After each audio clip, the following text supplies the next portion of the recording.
Facebook Live. All right, it's Voiceover Body Shop. It's Monday night. We have a lot of people on the show tonight. We're going to do our semi-annual Audio Masters Roundtable. Table. And we'll be joining them in a little bit. So if you've got a technical question, the guys at VOBS.tv or in the chat room, which is the best place to do the official chat room. The official chat room. VOBS.tv, preferably. Right. Yeah. So that's coming up on Voiceover Body Shop. Don't go away. Two men, twin sons from different mothers, with a passion for voiceover recording technology and the desire to make recording easy for voice actors everywhere. Together, in one place, George Whittam, the home studio engineer to the stars, a Virginia Tech grad with an unmatched knowledge of all the latest gear and technology in voiceover today. Dan Leonard, the home studio master, a voice actor with over 30 years experience in broadcasting and recording, and a no-holds-barred, myth-busting attitude for teaching you how easy it is. Together, finally, to bring you all the latest technology, the superstars of voiceover today, and leading the discussion on how to make the most of your voiceover business. This is Voiceover Body Shop. Voiceover Body Shop is brought to you by VoiceOverEssentials.com, home of Harlan Hogan's signature products. Antsland Productions, where you can get a killer demo. Source Elements, who bring you Source Connect, Source Connect Live, and Source Connect Now. VoiceOver Extra, your one-stop site for voiceover resources. Visi Demos, your audio demo never looked so good. VO2GoGo.com, announcing Camera Ready You. VoiceOverView.com, your voiceover business made simple. And the VO Dojo. Take your voiceover career all the way. And now, live from their super secret multimedia studio in Sherman Oaks, California, here are George Whittam and Dan Leonard.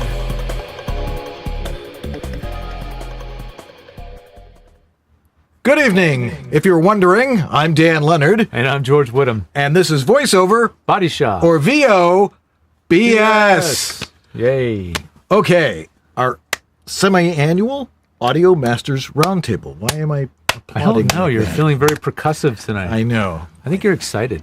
I am, because we've got a great show tonight. We've got a bunch of guests. We have, let's see, 1, 2, 3. We have 4 guests. That's right. Other than the two of us, that means 6 people total. 6 people, but 4 guests, and we also have a new audience cam. Fire up the audience cam there, Andrew. There, everybody wave and cheer. There's the audience. All right. Okay. All right. Don't show off. Anyway, but we're going to answer everybody's questions. If you have a question, throw it in the chat room. That if you would like our panel of audio experts to discuss. And we will answer that question. Whether we do it correctly or not, you'll have to look it up on Google and figure it out for yourself. Yeah, check our work, will you? Exactly. All right, but we're going to get to that in just a couple of minutes. But right now, it's time for... And now, the VoiceOver Extra VOBS News. The latest and most comprehensive voiceover industry news. Brought to you live. Oh, baby. Alrighty, here is the news for June 19th. Yes, it is June 19th already, folks. Almost summer. Voiceover Extra News. A fishy old scam. Say, whatever happened to the good old Nigerian lottery?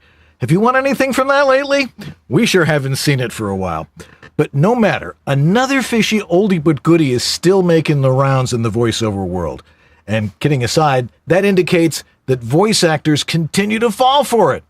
Now, John Ray, a voice actor in Seattle, describes the scandal in an article that will appear tomorrow in VoiceOver Extra.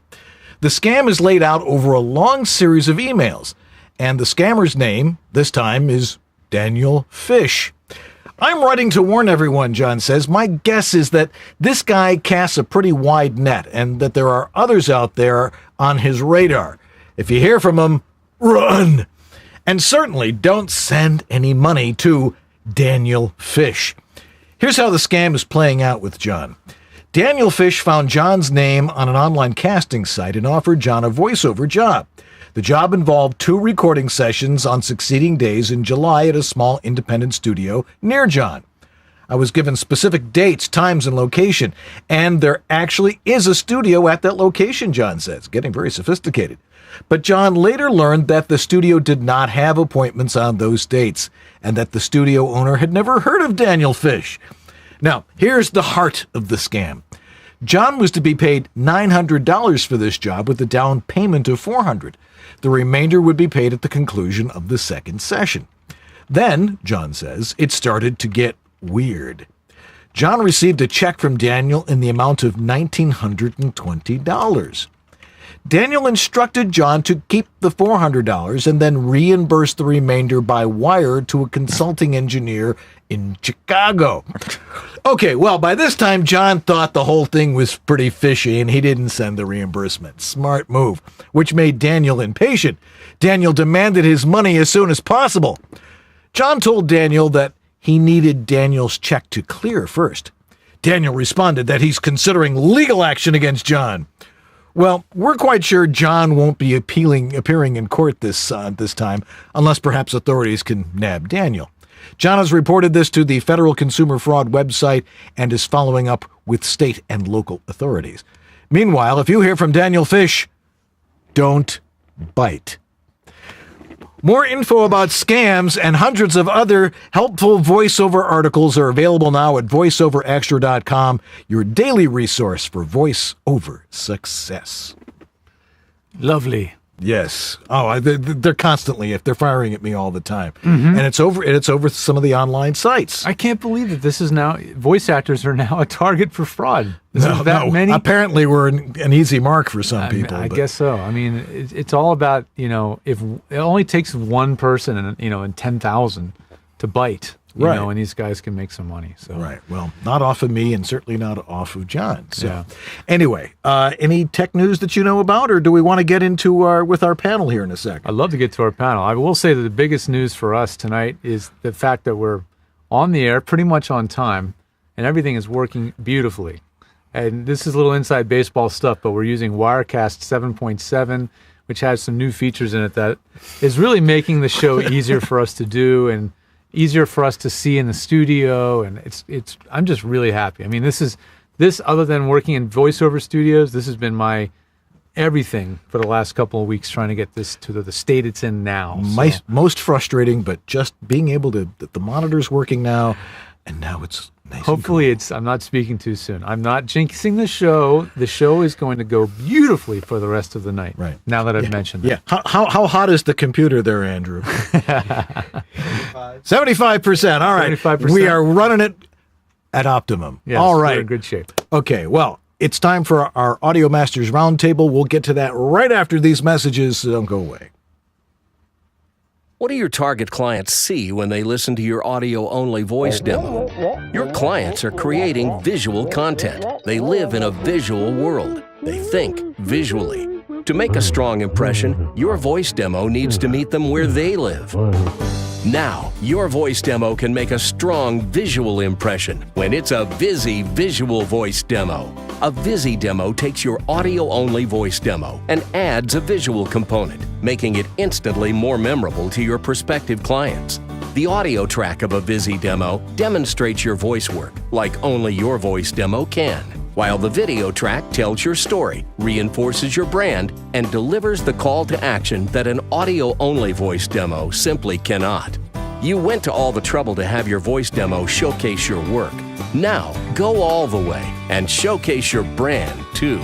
Book your Visi visual voice demo at visidemos.com.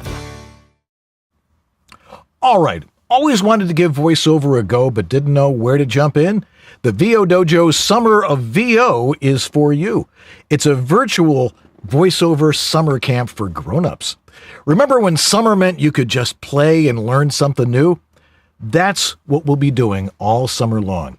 It starts with a free 2-hour workshop on Wednesday, June 28th at noon Pacific time, where we'll share some basic concepts and give you a powerful tool set to start exploring how to make any piece of copy your own.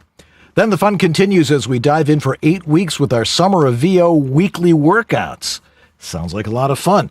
Then they'll meet virtually once a week starting July 11th with workouts for all levels, combining group coaching, self-direction skills, working pro guests, and mock auditions in a variety of genres.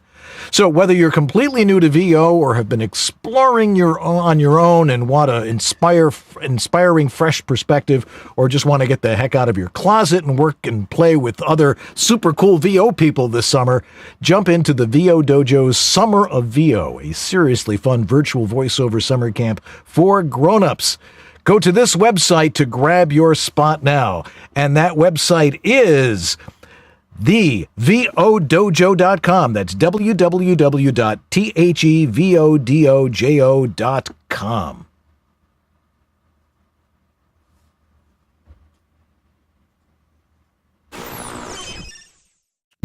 Are we at minus 4 dB? We're at minus 4 dB on VOBS. Before time began, there was VOBS.TV. Watch or else. Learn the latest in voiceover technology, business, and good old-fashioned acting. I really like your bracelet. It's awesome. Hey, Paul, where did you get that watch? And we are back here on VoiceOver Body Shop. Looking nice. Cameras are nice and sharp. Color is fabulous. And we have some great guests tonight for our Audio Masters Roundtable. Yeah, let's go around the horn. First off, one of our favorite people of all time and a sponsor, but also a great audio expert in his own right, an Emmy Award-winning sound designer, joining us from Bloomfield, New Jersey, the one and only Uncle Roy.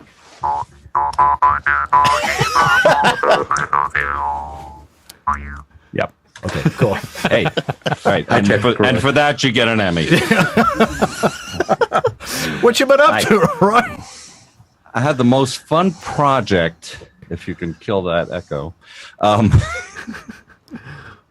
My 10th grade English teacher wrote a book and asked me, could I produce it? Wow.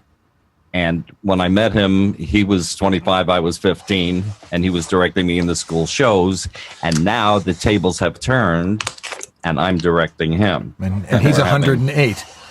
No, just kidding. That would make me 98. That's where I was going with that. Next year, I'm going to be 98. Excellent. Uncle Roy, will you give us, just for those that don't know, we all know each other so well, but there's those of you out there watching that don't know who these fellows are. Uncle Roy Yokelson, tell us a little bit about what makes you unique and brings you to the voiceover realm. Why are you involved in tonight's panel? Because we want everybody to get it right. I think part of the real reason this particular episode is on is we've heard some bad audio come through for Wovo. Yeah, bad audio. We approve some bad ass. And we want everybody to get it right. We care about the people. We want your audio to get approved. So we help you get it approved. And some people, well, we'll get into it. What's it supposed to sound like is the point. Yeah. All right. Who else do we have on our panel tonight? Another close friend of ours, a guy who I'm always thrilled to run into no matter where I run into him. And joining us from Dallas, Texas, the one and only Cliff Zellman. Hey, everybody. Thank you. Great to be here with everybody. So tell us Love a little the cameras. Everybody looks good. Yeah, tell us a little bit about yourself. Now, you're a producer for Radio Vision, so you work a lot with recording commercials, right? Yes, Radio Vision. I've been with them going on 22 years now. Wow. We specialize about 90% automotive, and I'm really, really fortunate. I've been branded the automotive guy. And I love that because my two favorite things in the world is VO recording and automotive. Before that, I was a professional audio engineer in LA for going on 20 years and worked at Fidelity Recording Studios on the corner of Woodson and Moore Park, where we did hardcore rock and roll. And towards the end, me being there from 90 to 95, we did a lot of animation. And I did a lot of group recording as the recordist. for various Saturday morning TV shows. And that's really where I fell in love with VO and working with actors and directing actors. And it's been great. I'm very, very blessed and very, very busy and thrilled to be here with a wonderful panel of terrific colleagues. Yeah. Well, that means he knows what he's talking about. Yeah, I think so. you got the pedigree. He's certainly one of the top experts on this field. You're in. I got the shirt. Yeah, nice shirt. Thank you. Freshly ironed? Oh, freshly laundered. $8 for right four out of the plastic bag. All right. It's a good deal. All right. We have a special guest tonight who's joining us from Springfield, Illinois. Kerri Donovan. Hello. I know she's in there somewhere. Kerri. I see her. I'm here. I don't see her yet. Well, Find me. if other people talk, it switches to them. Okay.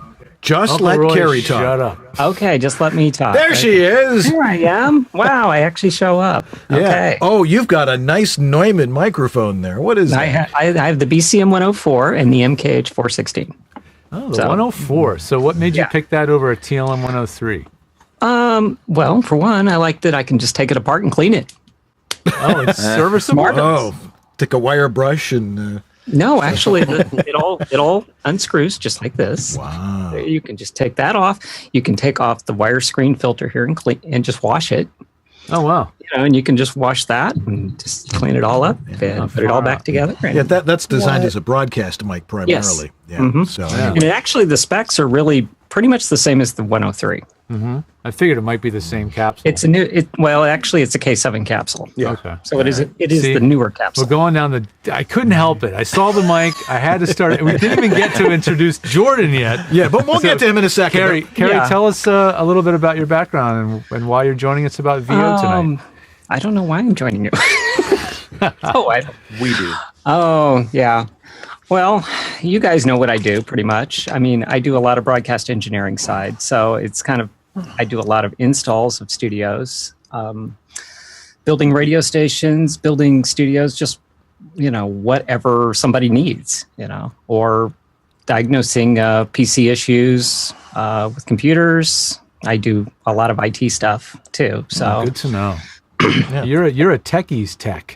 I take care. Yeah, I take care of Newhoff Media. I have 5 markets there, so I manage probably about 250 computers and probably close to 300 users. That's enough. And we have next-gen automation systems in 3 of our markets. We're going to be moving into the 4th market too. So, well, I can see where her expertise will be very valuable tonight. Yeah, because everybody's like, I want to sound like I'm on the radio, but she'll explain that that's not what you're trying to do in a home studio. Well, and I also do voiceover and stuff like that too. So cool. All right, ties it all together. Yes, and now joining us live in our actual studio, who he and his lovely partner Mara have joined us here in L.A. That's right, in Burbank, and Jordan Reynolds. Welcome.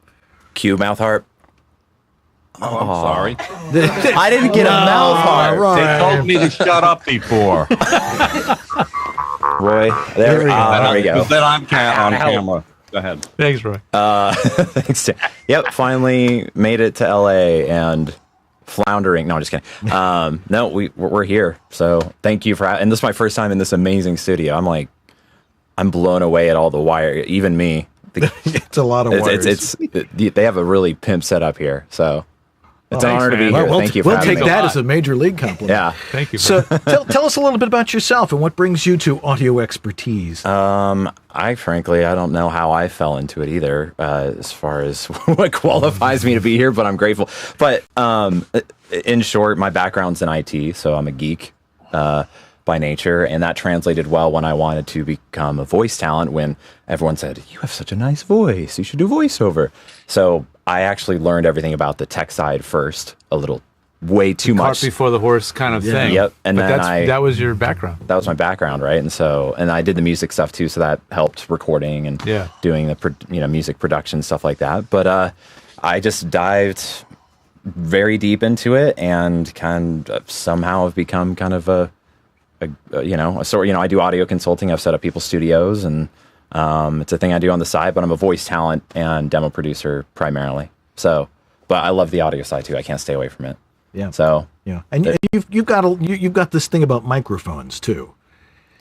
This thing, yeah, this thing, and I've an been understanding enough, of the finer points of microphones. Sure, like I can't be I'm not the guy who can take it apart and be like, ooh, and clean it and do. I'm the guy who can listen do that. and say like, oh, I like the top end and that. So I have a good ear, a good enough ear to give some good feedback, and I've been fortunate enough to help co-design a microphone for VoiceOver. So.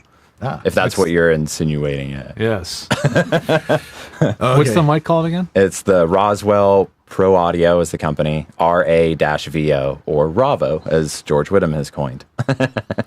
So I'm lazy. Yeah. No, that's basically how it happened. No, it's who wants it? I have the RA-VO. No, Ravo. Okay. Okay. Thank you for coming on. No, thanks for having me. I'm excited. All right, cool to have you here. Yeah. Let's get into it. Here's how it's going to work tonight. We have got at least 4 questions. If somebody has more questions, throw it in the chat room. And I know that Jack Daniel is out there. He's not here tonight, so there's no beer. But he's checking the chat room. If you've got a tech question for our panel, throw it in there. But we had 4 questions submitted prior to tonight's show. Wow, so they get priority to us and send it to the right address. Even better. That's the best. All right, first question. Hello, guys. Again, I'm at a loss. I received a beta program on Thursday from Focusrite Scarlett Solo Studio 2nd Gen. That finally downloaded and installed all the program bundles. I spent 2 days trying to figure out Pro Tools first. Never did. I purchased the software and module because I was told that if I ever hoped to do voiceover professionally, I had to do it out of my own home studio. Absolutely true. I'm just not tech savvy enough to do it. A friend suggested WavePad. I downloaded it and it was working with it immediately.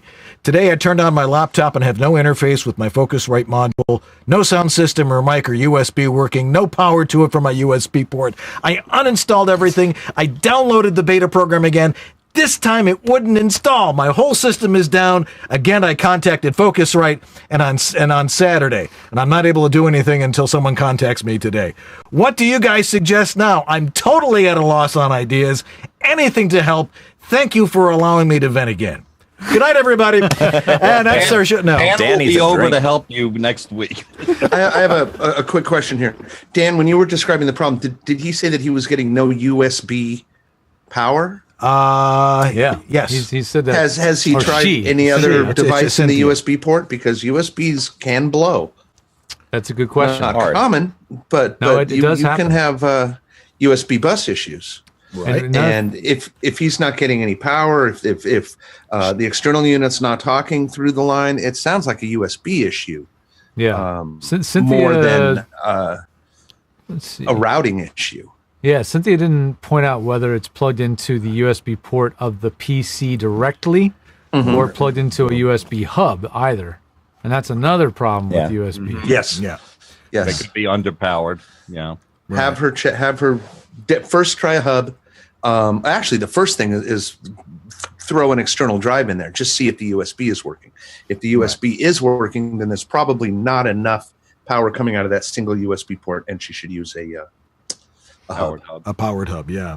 And they look, in case anybody wants to know, like something like this. Yeah, notice that this hub's got a USB port that sends the signal into the hub, and it's got a second cord that's a power port that's dedicated to powering the hub. Right. That powers the hub rather than pulling the voltage from the computer. Yeah, and you want to get if she's using a tower. Oftentimes, a tower will have USB ports in the front as well as USB ports in the back. The ones in the back are usually a little stronger than the ones in the front. That's true. So maybe she could move her USB port to the back of the computer if that's a possibility. Yep. Or anyone else notice that she's downloading beta? Well, that was the thing that I noticed. I figured it was like a last-ditch effort kind of thing. Yeah, but unless if she's required to. Yeah. The thing about betas is they're betas, and they're trying to see if they're compatible with all sorts of systems. This might be a very old computer for all we know. Very old or very new? Let's see. I mean, it just doesn't say. It doesn't say. That's the other thing. More information. Is it Windows? Yeah, exactly, Kerri. Is it Windows 7? 10, every time they do an update, the drivers are shot. Yeah. That happens. Right. And that could very well be what it is. And isn't that the reason, those that don't know Windows 10 better than I do, you can confirm this. One of the reasons to use the Windows 10, the professional license, is that it allows you to... Professional, you can turn off some of those updates. Yes, that's pretty important. I mean, if an update breaks your user interface, your USB audio interface driver, and you're using the basic version of Windows, I can't remember what they're all called. There's probably a basic, professional. I don't remember all the names. Kerri, if you know, chime in. But it's more of the home version. It's kind of similar to the Windows 7 home version, and then the professional. Then there's the roll back, and find somebody with a Windows 7 installed disk. And do it. If find them in a garage sale. If you end up installing Windows 10, you have 30 days to roll it back to 7 without losing anything. It's like a ticking time bomb. Yeah, pretty much. Yeah, if you get past the 30 days, then you're going to have to. And God forbid you have to roll back to 8, then you're really in trouble. Yeah, it's not much better. 8.1 is tolerable. So the problem. This is a good question. The problem is we just don't have enough information. We don't have enough detail about software versions, Windows versions. But the overwhelming thing is, it's a PC. No. I was trying not to say. But the other thing, They don't discriminate here. She said anything. She's desperate. That's Did right. she not say that? That's right. Get a Mac. No. All right. The other thing is she's downloading this bundle that she may not need. I mean, they offer it as part of your interface. All right, you can play with it, whatever, but you can get in trouble playing with all those if you don't know what you're doing. Too many bells. You'll send us the audio and we'll reject it. That's all. Right. Too many bells and whistles. That's right. Yeah. All right. Well, hopefully, Cynthia, that solved your problem. And if not, we'll be hearing from her tomorrow morning. Let's see here. Paul Stefano. We were on their podcast this week. We were interviewed for it. We were interviewed for the episode 11 of VO Meter. VO Meter, yes. Nice. Anyway, gentlemen, I have a question. I wanted to know from the panel, or you guys individually, what you think of using Universal Apollo Unison channel strips in a professional VO studio. Do you have your same hesitations that apply to a standalone channel strip, or is a plug-in like that better? Well, that goes under the questionable option or purchase of the week category. Questionable gear purchase. Yes. Well, I'll put in my 2 cents about the Apollo. It's both at the same time freaking awesome. It's so amazing. And at the same time can be really frustrating because of its complexity. And in the best of cases, and in most cases, it just works. You turn it on and it remembers the thing. It remembers its settings from the last session, and everything is exactly the way you left it. And the next time you sit down, it just works. It doesn't always work that way, though. Sometimes you turn it on and the gains are pegged all the way up for no apparent reason. Sometimes it doesn't recall the session that you saved last time, and it kind of loses its mind, so you got to recall the session. It's a very, very complicated device that was designed to make engineers happy who wanted to be able to replicate the sound of all of their vintage beloved gear that they either had or own, or just wanted to let go of all that old analog gear and keep it in a digital format. And what does that have to do with VoiceOver? It has nothing, or depending on how you want to look at it, a lot to do with it. It just depends on how much you rely on front-end processing. That's the processing that happens between the mic and the computer before it gets recorded. That's what I call front-end processing. I call it that pre-processing. Yeah. Pre-recording processing. Or pre-recording processing. Yeah, versus post-processing. Yeah, and it does that brilliantly. You can even listen to the processing without recording it, which gets people into trouble. Again, too many options, a little bit too complicated. But if it's configured correctly, it's pretty freaking cool. The thing is, it's basically a digital manifestation of actual analog gear. So you still have to have your gain knob set in the right spot, and your thresholds and all those other things have to be dialed in like to a T, or it doesn't end up working quite the way you want it to. Yeah. And so front-end processing it takes a very disciplined delivery to use it properly. You have to know what level you're hitting it at and be consistent. Because if you just set it and forget it, and one day you do a soft dramatic read, and then you're doing a video game read and you're yelling, the compression, everything's going to go completely out of whack. And since you're recording the sound as it's processed, if the processing is screwed, you're screwed. You can't undo it. That's right. It's there forever. Yeah, the processing is printed. So that's my 2 cents on it. But I mean, again, I set them up, and I've set them up for a lot of people. Yeah. They really are amazing, but they take a little bit of know-how. Who else in this room is using this thing? Jordan. We have that's one we're using in the booth right now. Jordan's using one. Yeah, that's one, and that's what we use in her booth, and then but I use the Army Fireface, which also has processing. It doesn't have plugins, but it has its own processing. I don't use that, but It but makes I do it pretty, use a channel strip. Pretty bomb-proof though, because it doesn't have a gajillion plugins that it runs. Yeah, yeah. But Universal Audio, you can run tons of stuff. I mean, you have to get the gain staging just right. I mean, like I can't. I'm tweaking it. Like I sometimes have a compressor when I'm using it, but when I go to a video game read versus just like you demonstrated, it totally then it over compresses. So unless if you really know what you're doing, it's not the best to utilize those features. Get someone like George or any of the other people on this panel to set it up for you. But even then, it's still kind of a hit or miss. It relies on you as the talent to be consistent at your delivery levels. Yeah. And then if you're not going to be consistent, if you know you're going to be recording at a lower level, you have to turn up the gain. Yeah. And you already are supposed to be doing this anyway with your Scarlett or whatever you're using. But you can get away with sort of a more set it and forget it mentality when you're not doing front end processing. Right. You know, I'm not a big fan of front end processing to start with. You know, if it's something you want to screw around with and play with, because we always say, look, go out and play. You know, it's an expensive piece of gear though, and does it improve your chances at getting voiceover work because it's going to make you sound like John Hamm? It's not going to happen. What if a car? Exactly. Cliff, are you a user also? I have the accelerator cards. I have 2 accelerator cards in my tower. The UAD stuff? Yes. Oh, okay. Everything that I have is on board. Yeah. But what do you use it for? Yeah, what do you use it for? Well, me personally? Yes, you personally. I'm mixing 30 tracks of audio with VO and sound effects and music. So exactly. I use it the way I would have back 20 years ago, turned around to the rack behind me as I'm sitting in front of my SSL. I turn around, tweak whatever, the Pultex, the DBX 160s, the 1176s, whatever. So I use it in mixing. If I'm going to do any kind of I'll split tracks. I'll have one track that's processed and I'll have one track that's dry. But most of the stuff that I get in from Voice Talent is processed on their end, minimally. But I use compressions. I use the new Shadow Hills compressor that's beautiful, mastering EQs, all kinds of the new Millennium. Oh, EQ NES2 is heaven.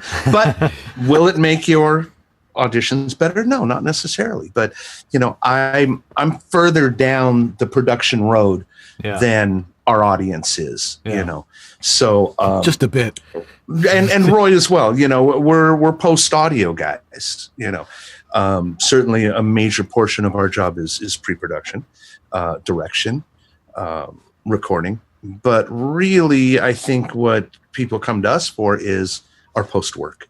The finished product. Roy, when you track a VO in your booth, are you tracking through front end processing or not? I am against all the rules. Well, again, you're an engineer, so you're allowed to do that. We use our ears. We don't over process because you get 2 chances. We record it, get it.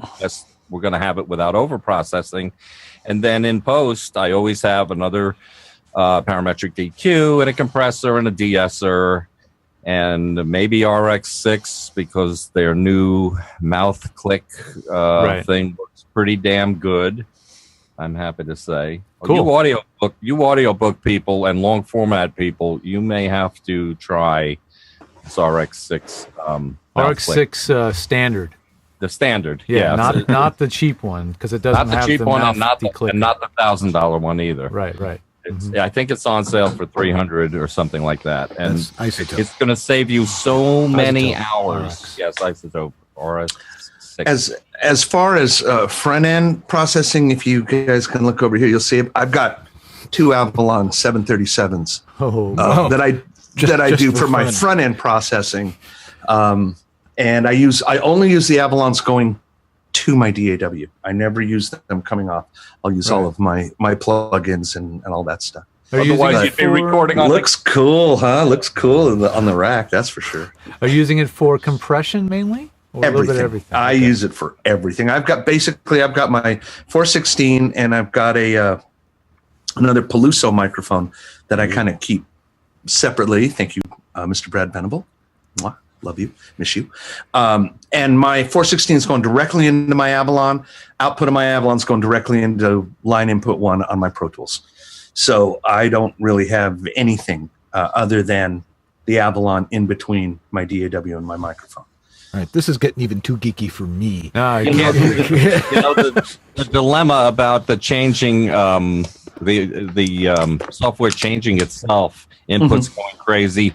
Sometimes when you're on a Zoom or a Skype or a remote session, the session takes over and starts doing weird things to the levels, yes, it does. to the gain, and that could be where you're losing your presets and things. That's quite possible.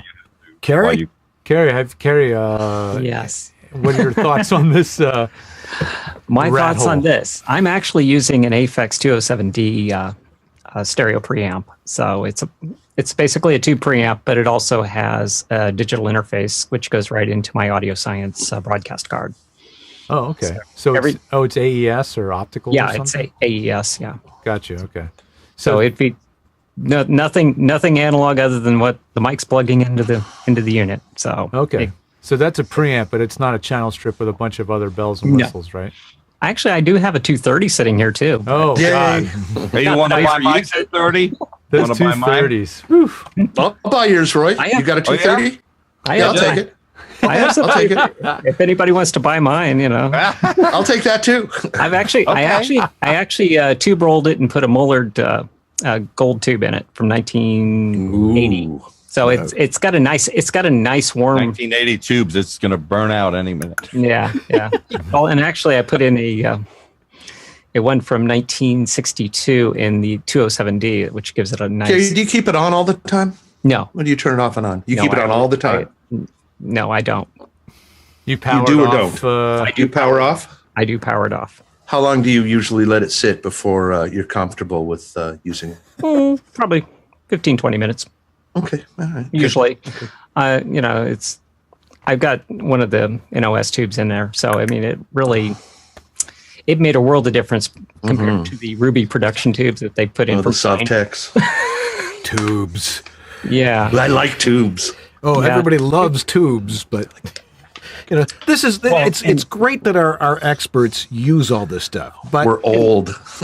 You're old. Okay, we won't go that far. But some of us are old. The thing is that you guys have been doing this for a long time, and you know how to use it. This is not stuff you learn how to use overnight. And if you're going to purchase one of these things and put it in your rack, it's going to destroy you. It can. Yeah. There's one thing nice on this Aphex 207D. It has the mic limb circuitry, which essentially keeps it from crashing, especially from a digital signal standpoint. But instead of making it, my cat's driving me nuts. Oh, that's the cat. he likes like Roy laughing eyes.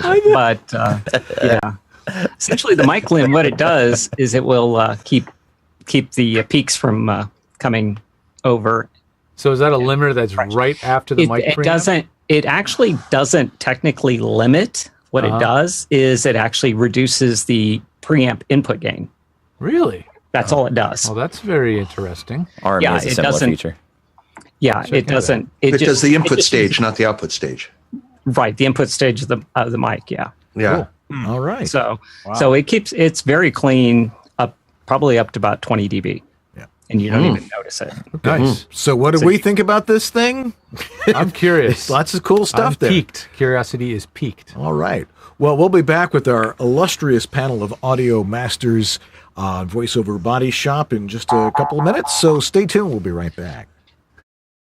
Are you confused about how to set up and maintain a professional quality voiceover studio? No wonder. The information out there is mostly mythology. This is the best microphone to use. You have to have a preamp. You need a soundproof booth. This software is the best. Your audio must be broadcast quality. Consult with someone who knows the truth. Someone who's been there, in the trenches, doing voiceover for over 30 years. Someone with unparalleled experience with voiceover studios, who's worked with hundreds of voice actors and designed hundreds of personal studios. He knows how to teach and cares about your success. In one of the harshest environments known to voiceover, your home. Dan Leonard, the Home Studio Master. Separate myth from fact and get a handle on your personal voiceover studio. Contact the Home Studio Master at homevoiceoverstudio.com. Drop off a specimen of your dry audio for a free analysis. All right, the doors are open right now to register for the ACX Masterclass at acxmasterclass.com. Audible just added Canada and Ireland to the US and UK as countries whose residents can play on ACX. But don't just play on ACX hoping for the best. Learn how to maximize your profit narrating audiobooks and maximize your studio to work hours ratio. The registration closes in just a few days, so go now to acxmasterclass.com. If you act in the next few hours, there's $1,000 worth of early bird bonuses for you that'll go away by midnight. And that was last week, so it's gone. Don't wait. Make this year your year to kill it on ACX. Register at acxmasterclass.com. That's acxmasterclass.com. And that's our friends at VO2GoGo, where you can learn just about everything about voiceover. So we hope. All right. Back in a sec. Hiya, VO friends. You sure you ain't booked a VO gig in 7 years? And your demo is so old that you can hear the clicks from the stock music records? And you hear so much tape hiss that you run to the sink to see if the faucet is running? And the engineer used so much echo on your voice that it sounds like it was recorded in the Grand Canyon? And the scripts seem a bit dated too, advertising the new and improved 1938 Plymouth Road King? Is that what's been troubling you, Bunky? Well, lift your head up high and take a walk in the sun. Your demo can be killer too. Just contact Uncle Roy at atlandproductions.com and book yourself a shiny new killer demo. Show your stick-to-itiveness and show the world you'll never give up, never give up, never give up. That dream. That's really cool. After a bumper. And a hamburger with no cheese, please. Hey, we've got the VOBS logo behind us and everything. It's amazing how fast we can change the sets here. And I'm loving the set that Jordan's Just roll one out. That's right. There we go. Oh, hey, we're Hellray for Hollywood. And Jordan's in our wonderful guest suite. That's right. Get a shot of him again. Our office suite. It's that's a cigarette. Should start smoking again. Yeah. This is a lounge chair, folks. All righty. Well, we've got our guest, Kerri Donovan, Uncle Roy Yokelson, Cliff Zellman, and Jordan Reynolds. Jordan Reynolds is joining us here in studio, and we've got more questions. I'm going to read this one from Andy Kaufman. Andy. And Andy says, this is, for the esteemed Roundtable panel. So this must be for next time. Yeah. Gotta leave. I run my TLM 103 mic through an Avalon. Let's assume he's talking about a 737, VT 737 SP Avalon, but it could be an M5 or a V5, which is really nice too. Or the Port of Catalina Island. to my Rocket KRK speakers via a Scarlett 2i2. I've noticed that I have them as just slight humming coming from my speakers when they're powered on. Also, on rare occasions, the speakers, when turned up, can be heard broadcasting local AM radio. Weird, I know. Actually, not that weird, actually. The AM broadcast has happened only rarely, but the hum is consistent. Any suggestions on how to get rid of the hum? Is this the dreaded ground loop? Should I be plugging the speakers directly into the wall, or can I run a power strip? Thanks for everything, guys. That's from Andy Kaufman. Oh, man. Who wants to go first? I can even tackle this one. Okay, you go first. Yeah, okay. And then Go ahead. Okay. I was going to make it. You're going to be a wise ass. No, please. Okay. Answer the question. Okay. I can't help it. Okay. Ground loops. People fear ground loops. They're not really a big problem, especially if you're using a digital interface and you're plugging your speakers right into, especially a 2i2. And I've experienced that myself with my 2i2, that you get a hum every now and again. And you have Rocket. I have Rocket 5s. So right. same speakers, same. Right. Use the same gear. And I'm like, why is there a hum? It comes down to that there's usually always a little bit of hum back there, about 60 hertz or so. But there's an attenuator behind the monitors, and you can turn it down, and you turn it down till you don't hear the hum so much, and then you can turn up the volume from your 2i2, and then it's not as prominent. So you can kind of mask the hum by changing what we call the gain staging a little bit. Right. Turn down the speaker levels, turn up the output of the Scarlett, and it reduces it. Right. Still there, but it's probably just very quiet. You don't even notice it. And then some days it just goes away. Now, AM stations, listen, I've done remotes on radio.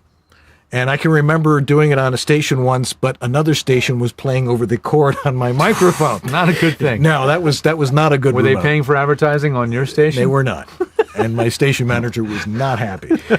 But usually what that is caused by is probably a faulty connection somewhere or bad shielding. This is where we can talk about balanced versus unbalanced, maybe. Maybe.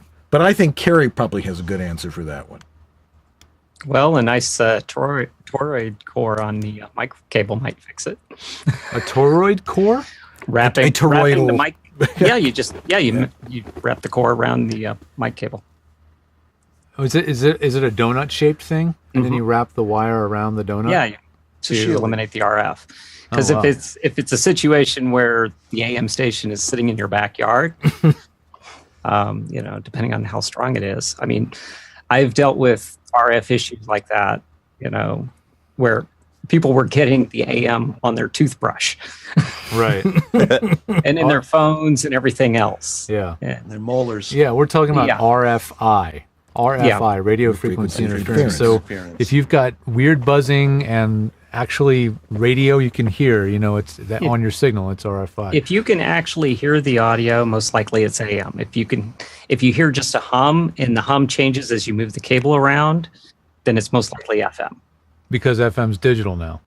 Well, no, it's not, because it's just the way the FM frequency is, because of frequency modulation rather than amplitude modulation. Okay. And it's multiplexing.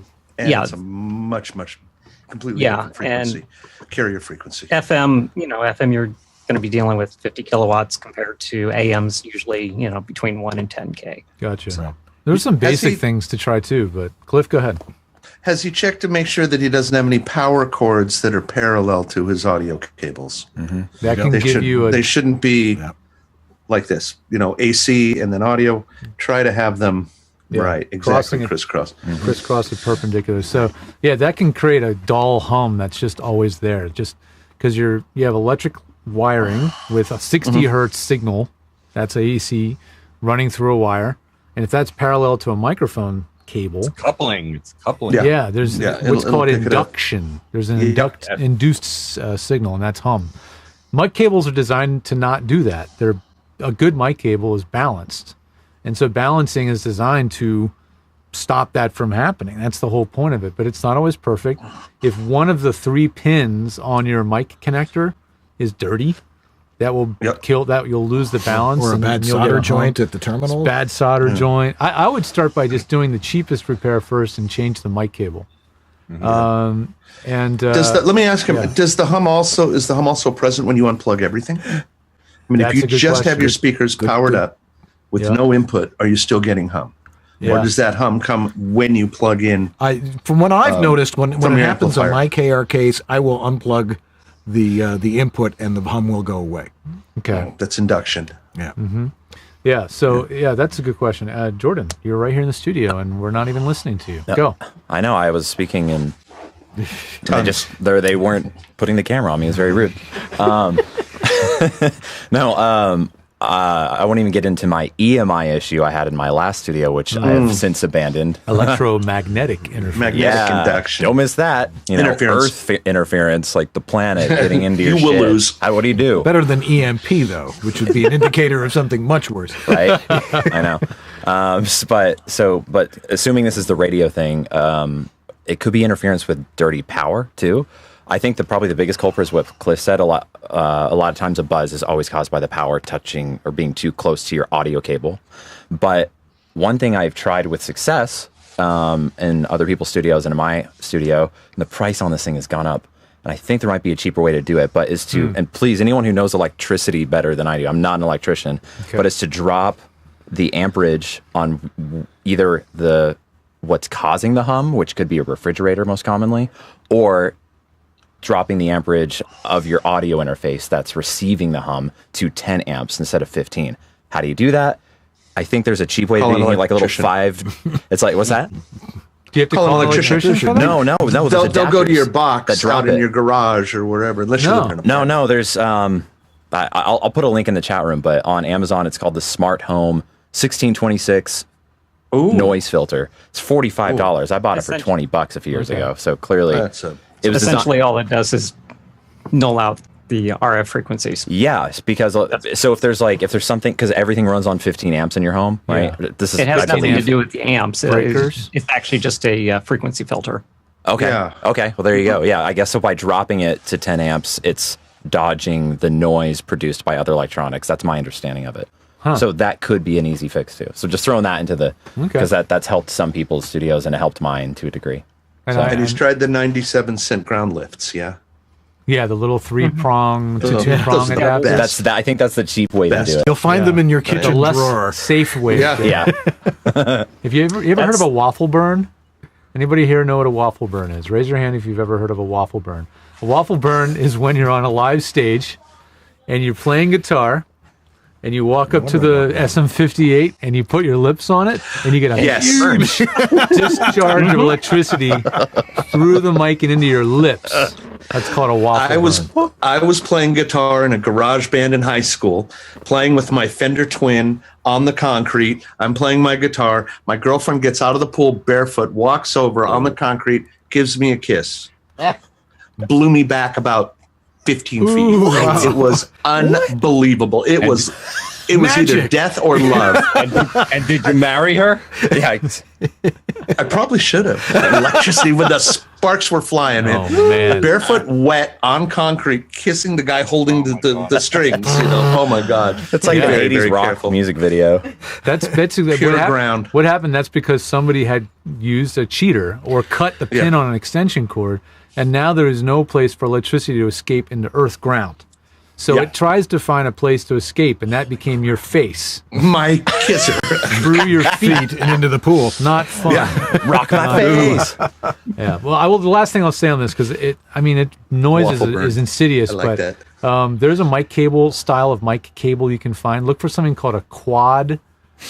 I think it's called a quad core mic cable. Yeah, it's the quad. Yeah, like Canare cable. Yeah, Canare, Canare. You makes can also one. get the double shielded. Especially if you have RF issues. Yeah, look for double shielded. I use that a lot. I use that a lot in my radio studios. Good. Well, there you go. Star quad or ground, a double shielded mic cable. That's your. Yeah. If all else fails. No, I mean, I wouldn't say if all else fails. If you only need one really good mic cable, go buy a $40, $50 quad mic cable. Get you a good Mogami cables. Mogami, Canary, yeah. Canary, yeah. Mm-hmm. All righty. Let's see here. This is the one everybody's been waiting for. Really? Yes. It's a great question from Greg. He says, how important is order when applying processing to voice files? For example, EQ, then compression, then expansion, etc. Do you use noise reduction before or after you've applied your processing? I want to go to Uncle Roy first on this because I know he's got some thoughts on it. The order is very important.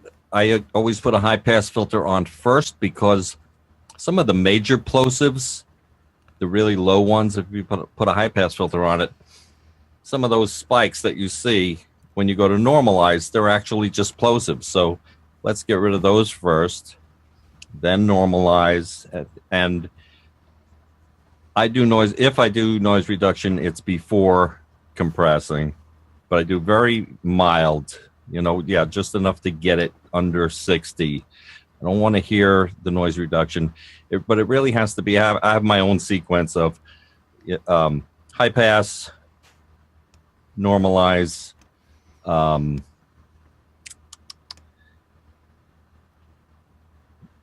the rest is proprietary information, and if you'd like to get the help from Uncle Roy, please call. Just visit atlandproductions.com. Then noise reduction, then compression, then de-essing, and that's my story, and I'm sticking to it. Okay, Cliff sounds pretty close to what I would do. Yeah, Cliff.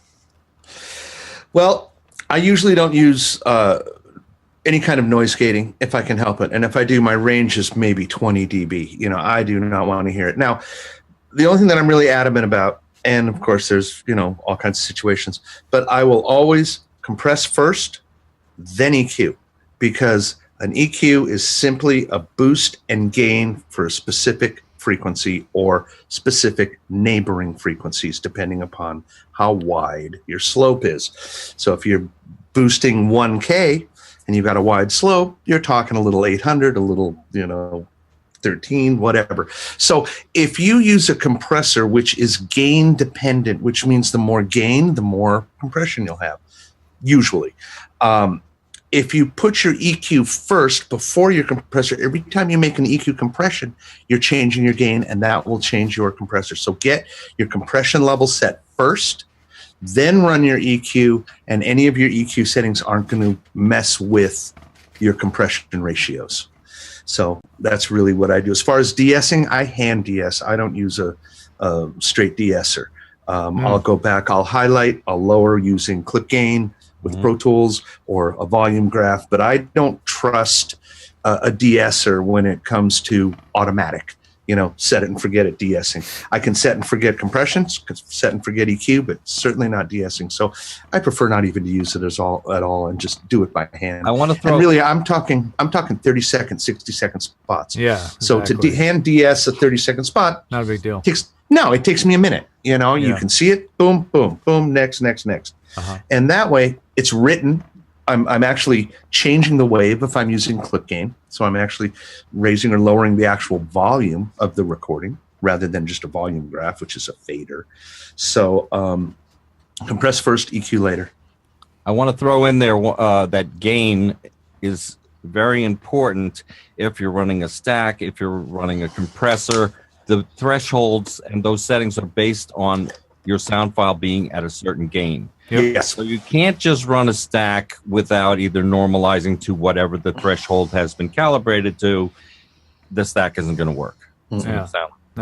That's the same reason why front end processing is so critical, because if you don't set that gain, you're not going to get. It's just not going to work correctly.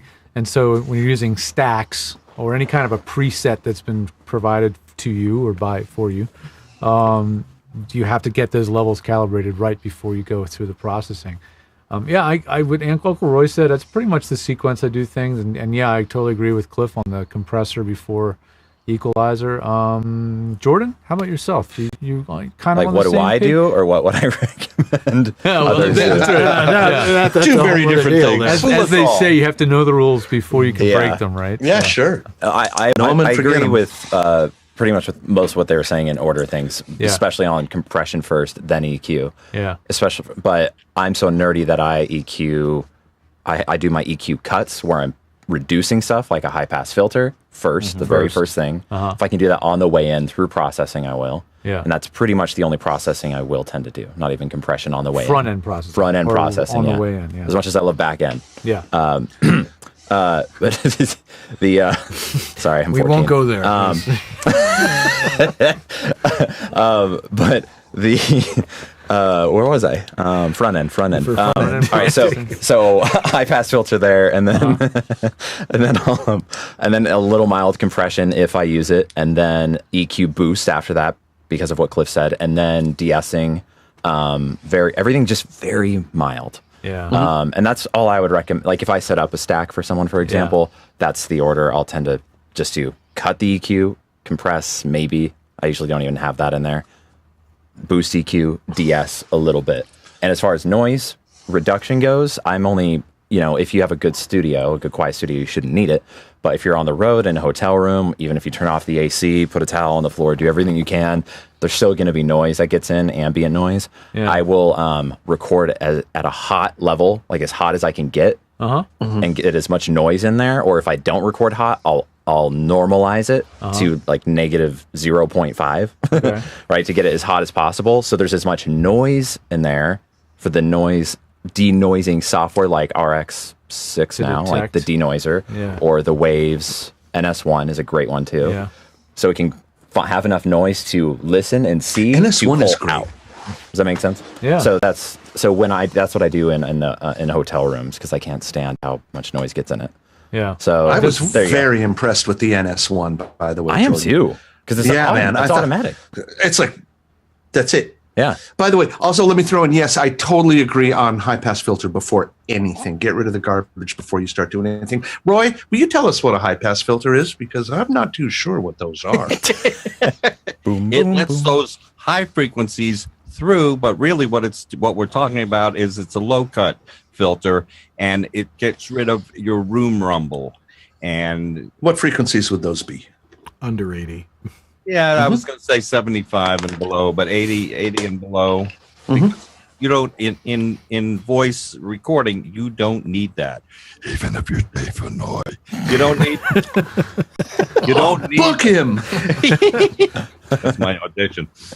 You don't need those low frequencies, and if the voice is going to cut through a music track, you definitely don't need those low frequencies. They just make mud. Yeah, they make mud. Yeah. They make mud. In fact, that's the first adjustment that you can actually make to make your audio sound good, is using a little bit of high pass. Yep. Yeah. Do that before anything. The women get rid of the stuff that you don't want. The women can go from like 100 and below, because they have even less low end to. Right. Yeah. Nobody said a limiter. Good. In their chain. I do use a limiter. Limiting is excessive compression. Right. Basically. But how about if you use it as a makeup gain at the end of your stack to just pump up the level a little bit? The transmitter is going to catch. I've done it. Yeah. Kerri, what do you say about that? Do you ever do any of this stuff, Kerri? No limiter. No limiter. No brick wall limiting, huh? Yeah. Let's just it depends on the all spot. zero. Come on, that's what the program directors want. But it depends on the spot, though. If you're doing a high energy spot and you really want that sound of the limiter, then you use it as a creative tool. Sure. Right. But if you want an effect, that's different. Yeah. If you're doing Sunday, right. Yeah, you're going to need that. Limit that guy. Cut out a Sunday. By the way, everybody, when they say it's all over Sunday, it really is. Trust me, it really is all over From Sunday. the automotive god himself. All right. I mean, for those listening to the show on podcast, anybody watching the show, you're all hearing the same exact processing. And we're using a lot of processing to do the show, because I don't feel like having to leap over and grab the gain control when Dan or I laugh. So we're using compression at the wazoo, and then we're using a lot of limiting as well, because we want to get the levels that go out on the air, quote unquote, nice and hot. We don't have the luxury of an Orban or some super expensive processor. That fancy XR18 there. Yeah, it's got a lot of power, but we don't have that final ability to pump up the level really hot before it goes out. So we are using limiting quite a lot. Right. What does Andrew do? Andrew he just sits there and listens. He's on Facebook. Look at him. What are you doing? You just called him out. No, Andrew is man. There's a reason there's the doors there, so we can't see what he's doing. I know. He's running his machine, man. I don't want that job. Time for a break? It is definitely time for a break. And we've got a few more questions from our actual audience that is watching the show live. And Jack threw them into our show notes, and we will address those to our esteemed panel right after this. Here's a question for you. Do you know what your audition to booking ratio is? As in,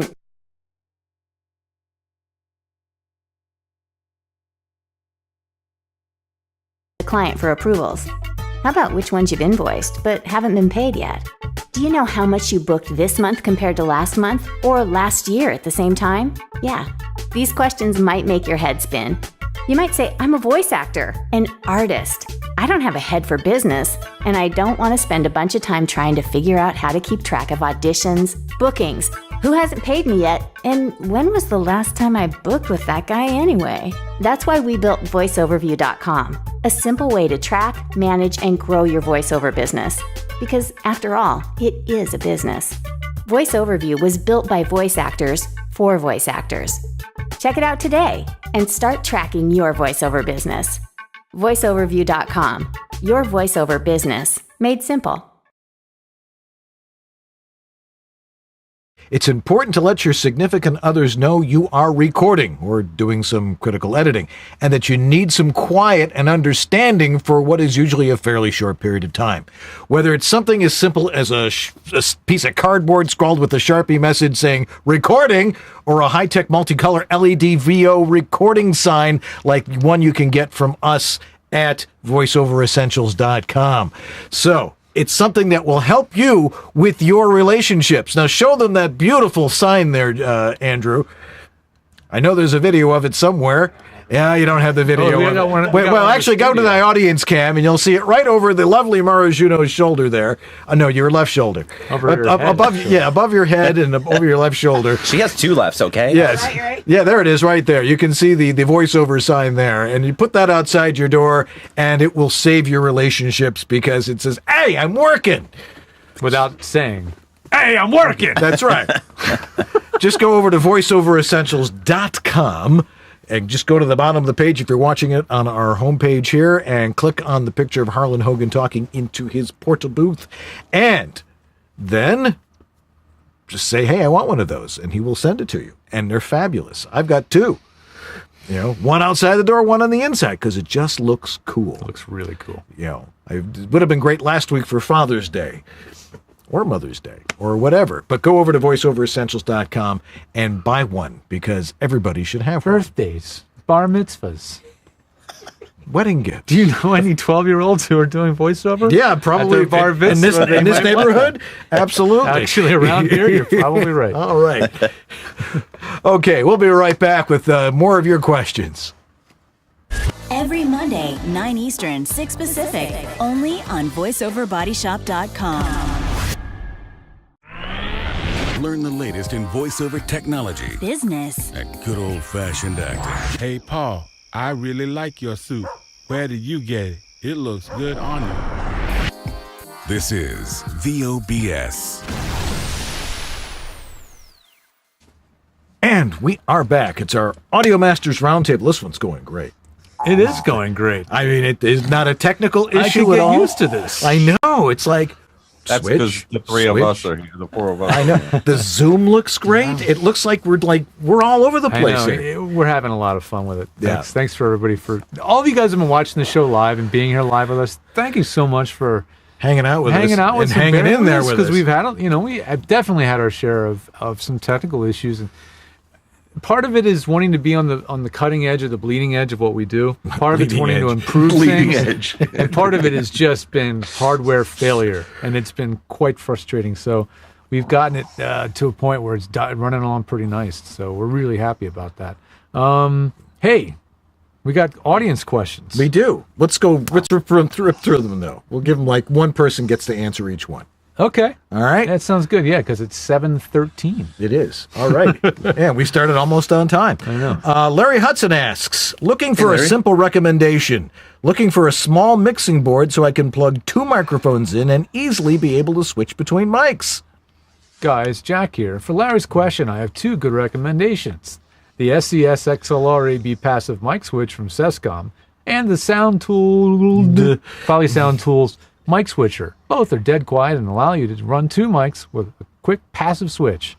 A little editorial there from Jack Daniel, I believe. Yeah. Who should we assign this question to tonight? How about Kerri? Kerri, that's where I was going. Yeah, Kerri's the switcher. You mean like that? Okay, right now I'm on the BCM 104, and now I'm on the 416. So how did you do that? And how did you do that so smoothly without a click or a pop or anything? That worked really well. Or phantom power glitches. Yes. Tell us. Because it's feeding analog audio to the Mackie mixer. Okay. Let me switch over to the other feed here. So you're running two mics. Here's the studio and two cameras too. Wow! So I have two cameras. Here's the mixer. So I can just right now I'm on the 416. And now I'm on the 104. Okay, so you're doing it on the board. You're actually. So I'm doing it on the board. Yes. Okay, gotcha. I'm just switching between sources. Okay. So I just do that. Or if you want to have both mics on at the same time, you can do that. Boy, it's loud. Yes, it's really loud that way.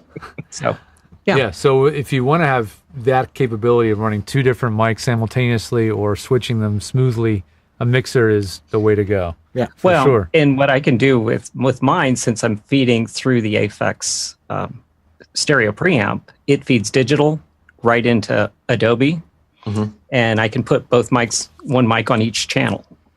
Oh, very nice. Record at the same time. Very nice. It says he's mostly interested in a board solution. Okay, well, Yeah. so the I would board say just a solution. simple- Yeah, go ahead.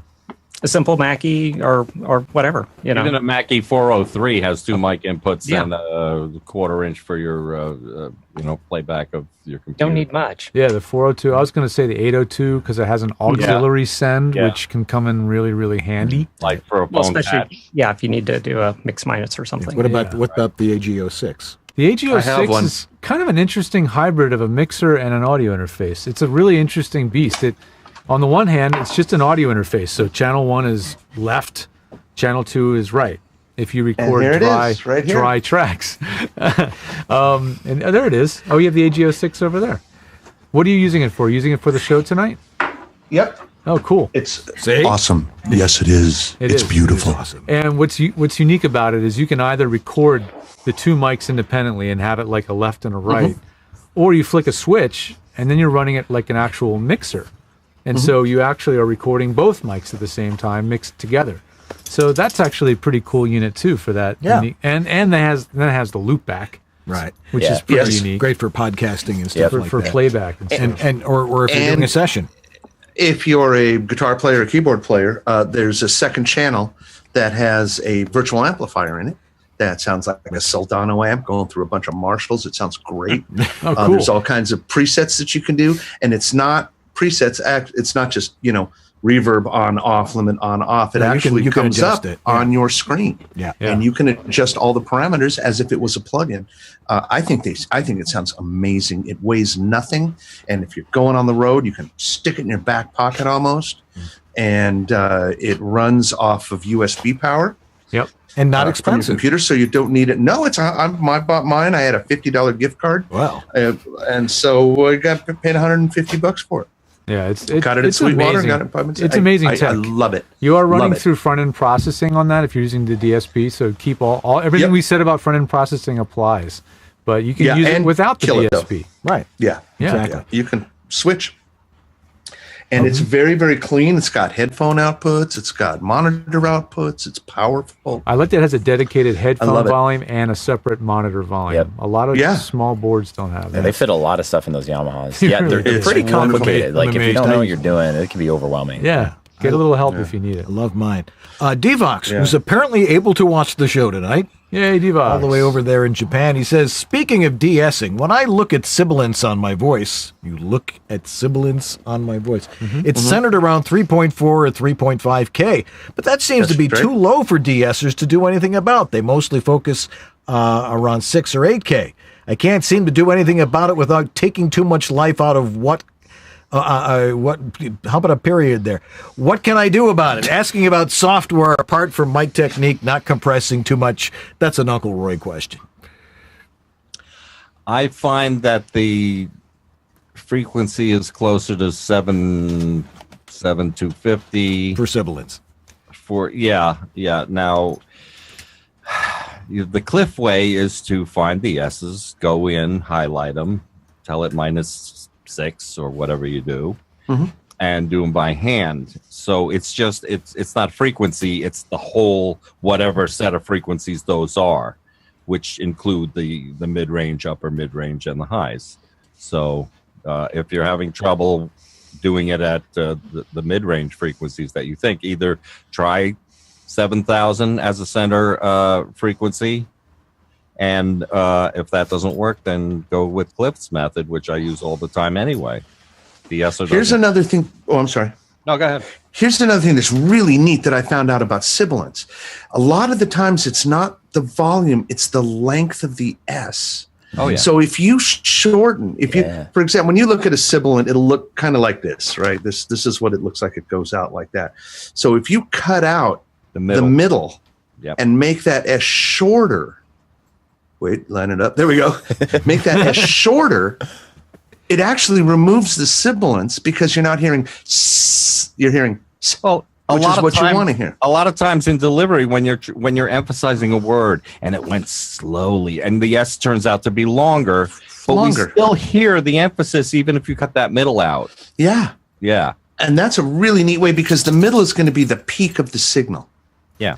Because the front is the attack and the end is the decay and release. So the peak of that signal is going to be right in the middle. So if you can cut out this much of that much of an S, chop it out, stick it together. If you're using Twisted Wave, it'll do it for you automatically. If you're using Pro Tools or any of the other little more complex, you'll have Slip or Shuffle that you can use to close it up automatically. And removing half of the S really, really helps without having to do any electronics. That trick also works for breaths, shortening breaths that are just too long. You can make them. I do automotive. I don't do breaths with automotive. There are no breaths. So much for the one expert, one answer. Rapid fire. We can't help it. I know. I know D-Box said he was looking for a software plugin. I mean, I don't think there's any total magic. But Jordan, I saw your hand. I like the Waves de-esser. The Waves. I like that Jordan, one. what do you like for the most affordable? I'm sure there's some free ones out there, but the most affordable one is by Tone Boosters. I believe it's in their Essentials pack, which I think is, at least a year ago, it was about $35 or $40, and it comes with a whole slew of plugins, and they're awesome for the price. But there's a de-esser in there, and I know that you can go all the way down to like 2K. Oh wow! Because there's a lot of sibilants build up between 2 and 3.5K mid-range. Yeah, and you can go all the way up to like 10K on it. And there's a cool listen feature to where you can just keep looping the S, put listen on, and then dial the frequency. And then as the S gets louder, that's where your particular sibilant resides. That's really helpful. That's my favorite cheap great de-essers, the Fab Filters. Fab Filter de-esser is just not as affordable, but they're great. No, it's not so affordable, but hey, it's your career, guys. Come on, this is your job. This ain't no hobby. Tracy Reynolds. Speaking of low pass and high pass filters, what cutoff frequencies do you like?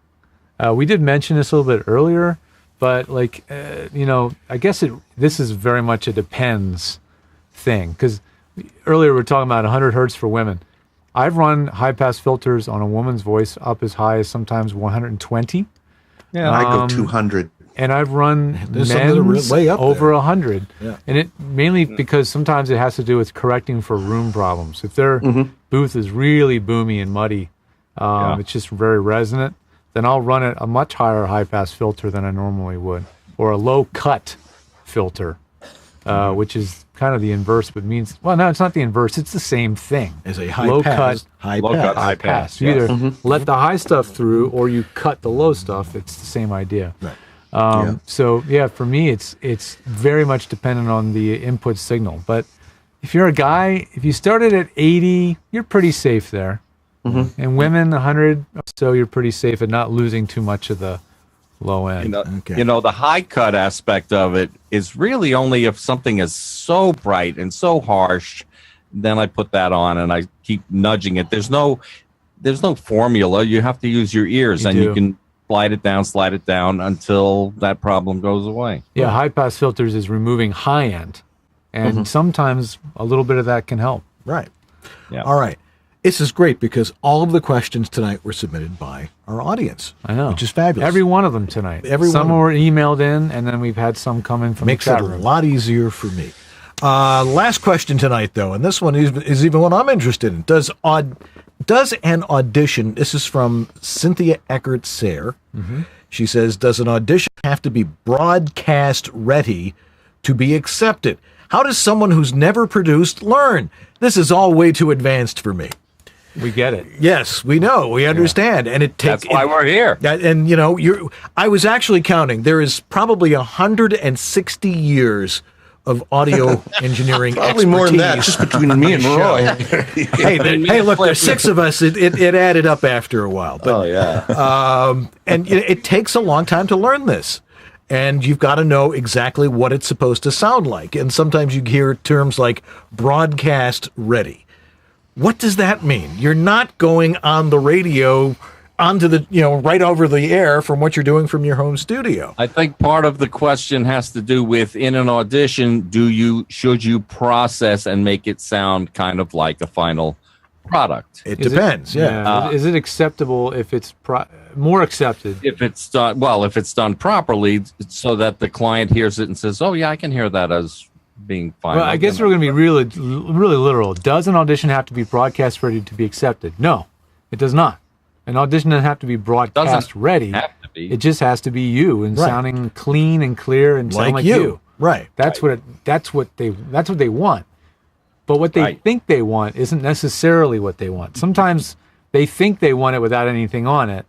But what they're hearing is a whole lot of voice actors who have already put a little bit of something on it. Right. To bring up the levels or beef it up a bit using stacks, which is a twisted wave processing protocol, or racks, which is Audition, or a template from Pro Tools, or anything, a chain in Audacity, whatever it is.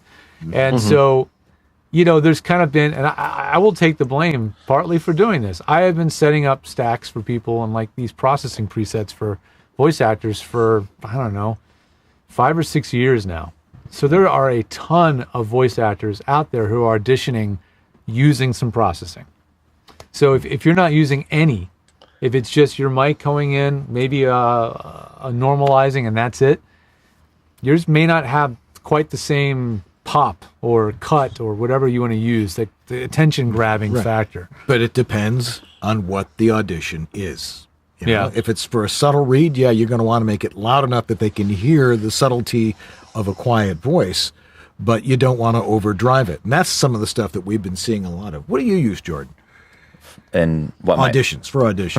Do you use some processing on auditions? Yeah, quite a bit. Yeah, a little less now that our setup has kind of been downsized for temporarily. But but what I normally use is I'll do decrackler a lot because the mouth clicks drive me nuts. Yeah. I will do. It's pretty much what I said earlier. A little bit of high pass filter. Actually, I don't compress anymore now. Mm-hmm. I probably will once I get my booth set up in my studio. But it's just de-essing mostly because the S's can be a little harsh. And of course, I always normalize. And that's pretty much all I'm doing now just because I have so much volume to turn around. Right. But the important note I will say, and Mary and I both can attest to this, is on jobs that we booked from auditioning from home and then we record from home live with those new clients. We have heard time and time again, they said, not only your performance sticked out, which is what matters the most at the end of the day, let's face it, but the cherry on top is that your quality was really good. Like I cannot, your audio quality stood out. And now is that because it's all the processing? No, it's more because we got a good sounding room with a clean mic, and that's what it comes down to. Yeah. The little bit of processing, that's just me, because I can't help it. Yeah. I just have to. I have to touch it inappropriately, Cliff, don't you think Jordan has a built-in compressor? I think Jordan's definitely has that built-in decapitator. I mean that. Yeah. I mean 10 to 1. So you don't need it. So you don't need it. No, you've got this. And going through your... it's called allergies. Oh, no, don't laugh, Jordan. I mean, when we did a roundtable and you used the RAVO... Yeah. Oh, yeah. And I think we had like a Zoom room, I think, back then. Man, it sounded amazing. Yes. Yeah. It better sound good on my voice on the one. Well, everything has sounded amazing tonight, which is fabulous. I say we go around the room really quick. If somebody has a last word for all of their folks out there, one important do or one important don't. Don't pick one. Let's start with Kerri. We haven't heard from her in a little bit. Haven't heard from me. You mean as far as a do or a don't? A do or a don't. I mean, essentially my setup is I run the low cut on my Aphex pretty much on all the time. Then do a quick little high pass. If I have to do any noise reduction, I'll do a little bit of that. Throw in just a tiny bit of compression, maybe 3 or 4 dB at the most. Just enough to level it out and then give it the final normalize and everything's good. That's it. Do you have like a parting shot for us to say, this is something you should always do, or something that you should never do when you do a voiceover recording? Yeah, don't use compression when you're doing your voiceovers. Yeah. Just In other words, when directly. Yeah, when don't record through a compressor. Right. No. Gotcha. Okay. Cliff? Do's or don't. Well, I'll tell you what. I got one thing that I think is maybe important. There's something that I kind of feel bad about. And I feel bad about a lot of the newcomers that are coming into voiceover that are missing out on what I call the thrill of the hunt. And a lot of people are going on Facebook, going on social media, and asking very, very broad questions. What kind of mic? What kind of compressor? What kind of DAW? What kind of this? What kind of that? What kind of that? Basically, what they're getting in response is a list of what people use. Right. We all know, and George, thank you for bringing this up. What was your line? A decision by committee? What was that line that you doing used? tech support by committee can be maddeningly frustrating and very time consuming. So what's happening by is open source, I think is the way to put it. Because social media is so fast and it gives people instant gratification. I want to know what kind of mic. Bam. Okay. Boom, boom, boom. But what's happening is that people that do this are really missing out on really the fun part. And that's the discovery. And that's staying up till 4 a.m. and reading the bulletin board services and learning about stuff on your own rather than just saying, I'm up against a brick wall. What do I do? Well, you know what? Half of the fun, and especially when it comes to engineering, is figuring it out. It's a puzzle. Let's find out, about this stuff firsthand rather than just asking a question. Lately, I've been saying, responding basically, before you talk about your budget, what are your needs? Second, go to Sweetwater Catalog, pick 3, and then figure out what you need and what you're going to buy. But it's really, getting these questions and these answers so quickly, we're really missing out on the discovery, which I've always loved, and I've always thought that was a whole lot of fun. So, wow, this does this, and this works with this, and finding stuff out, and then asking questions rather than just going in with no idea. Hey, what do you use? Okay, you use 416. Okay, I'll use 416. Why? Why am I going to use 416? Answer those questions first. Know what your needs are, and then discover and consult your Sweetwater catalog. Uncle Roy. Everything.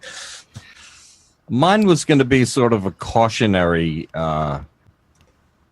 tale or word, which in some ways sparked tonight's meeting.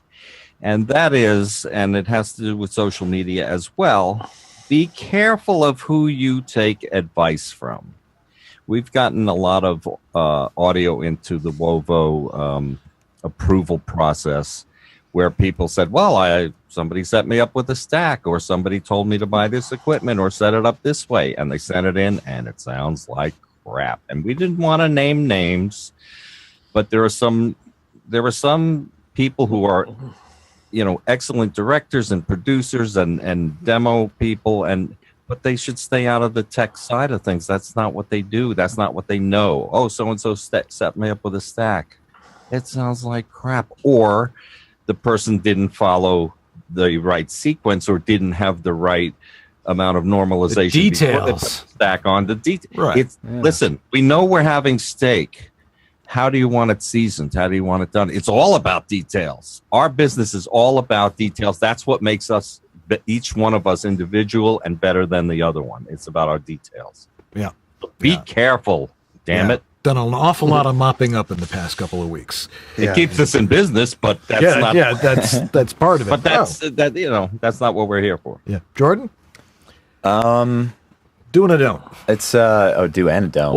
Or do Fine. do or a How about a don't? don't? A don't? Go for it. A don't? No. I can't think of a do it right now. Well, I actually, it is kind of a don't. Don't. And don't be afraid to invest in your career. To be more specific, when I came into this, I didn't have all the money in the world. No, most of us didn't. We didn't have 10 grand to blow on gear and training and all that. But that 10 grand, if you will, added up over time. This business, the voiceover business, you don't have to. The cost to get in and start making money is very low compared to most other entrepreneurial endeavors, arguably. Most people already have a computer. You just buy some gear. Is so affordable now. It can sound so good so quickly. But one thing that I see people online doing is they obsess over which, $50 piece of software to get for weeks. Just effing buy one and try it, Right. or get a demo, or Right, they all have 30-day trials and stuff. Yeah, and it goes back to kind of what Cliff was saying. You got to go jump into it. And then just another example, like connectivity methods, like, oh, should I get IPDTL or Source Connect and ISDN? I know they're all very overwhelming and they're very technical, but they're all used in kind of different ways. So Mary and I have, even before we knew each other, ran our businesses in a similar fashion to where, you know what, I'm going to figure out, like, I'll put this on a credit card right now. And you know why? Because it's going to make myself more available to more clients who use different platforms. And I'm going to get a nicer mic because I don't have to worry about. So the point being, try not to, get creative. If you don't have the money, what can you offer someone who can give you, in exchange for a demo or some voiceover training if you need training? Just try to think outside the box instead of dollar terms, because I see so many people held back for years, and myself included, from being so afraid to just spend exactly where this particular dollar here and there needs to be spent. So yeah, so go in debt for voiceover. You can train. That's a dude. Go into debt for voice.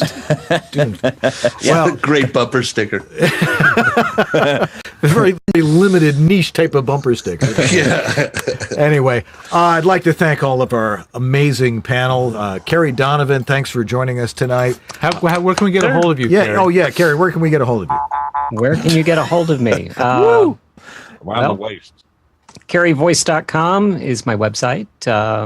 Or do you want the phone number or what? No, just your email. 1-800. Unless you're willing to put out your phone number. You'll be staying up all night.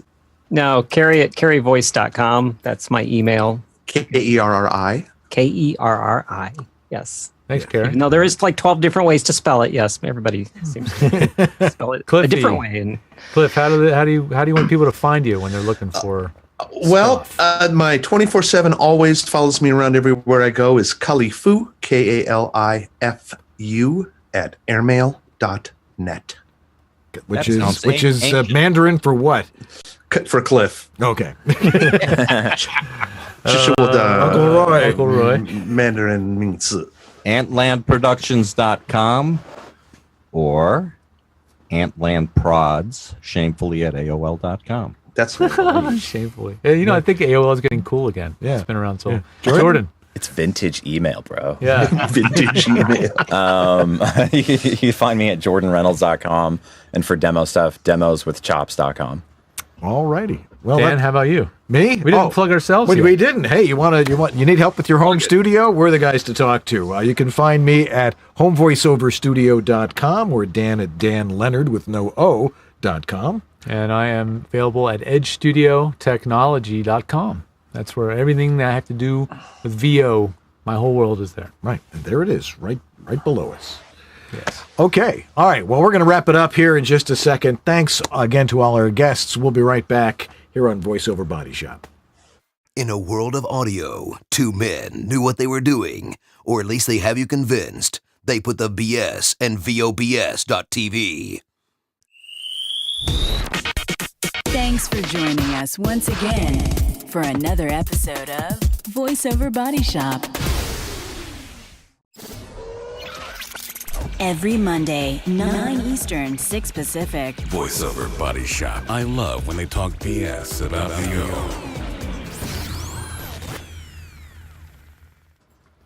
Well, now's my chance to share you guys wisdom about one of our wonderful sponsors. Been a sponsor for quite a while, and that's Source Elements.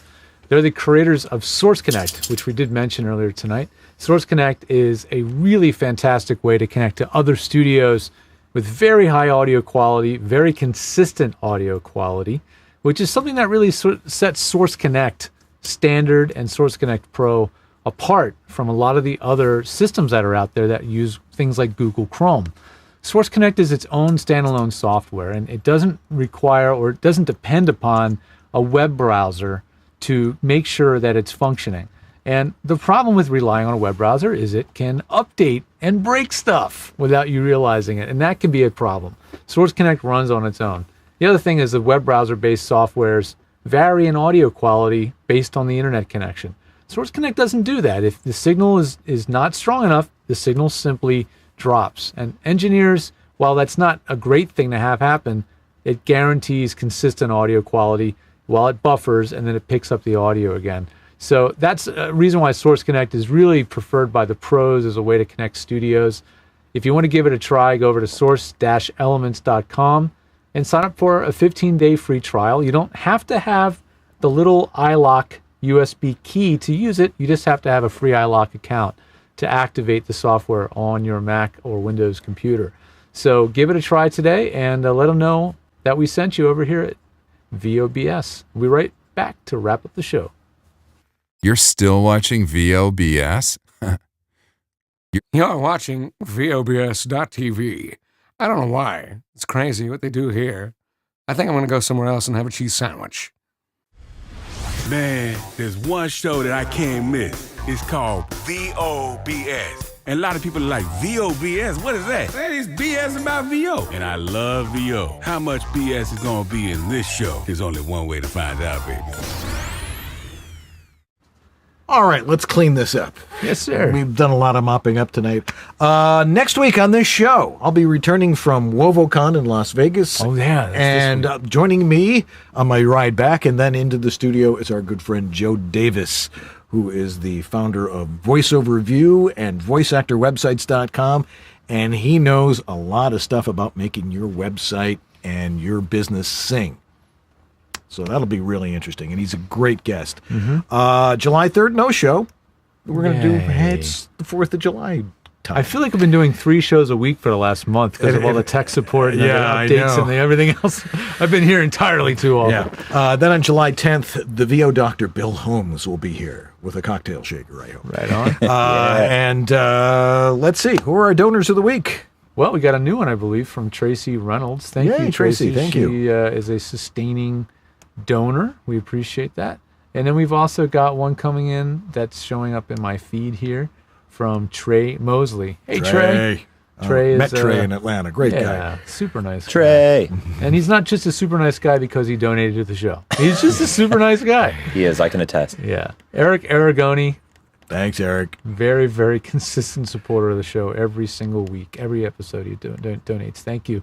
Philip Sapir. Yep. Thank you, He's Philip. been with us for a while. Thanks, Philip. And we've got one coming in from, this is still current, I believe. This one comes in from, that's a sponsorship. So okay, we won't talk about that. Yeah, Michael Martin. Thank you, Michael. Michael's been a supporter of the show for a long time. So thank you so much for all of your donations that keep this show going. That little bit of extra beyond what the sponsors provide us helps get us little helper tools, things to improve the show. And look at the results. Yeah. It looks gorgeous. It sounds gorgeous. It's getting better and better. Better and better and reliable. Everything worked like Feeling that good tonight. about it. Gotta Feeling love good it. about it. All righty. What are you up to over at Edge? Well, if you want to find out what I'm up to, just like I said earlier, edgestudiotechnology.com.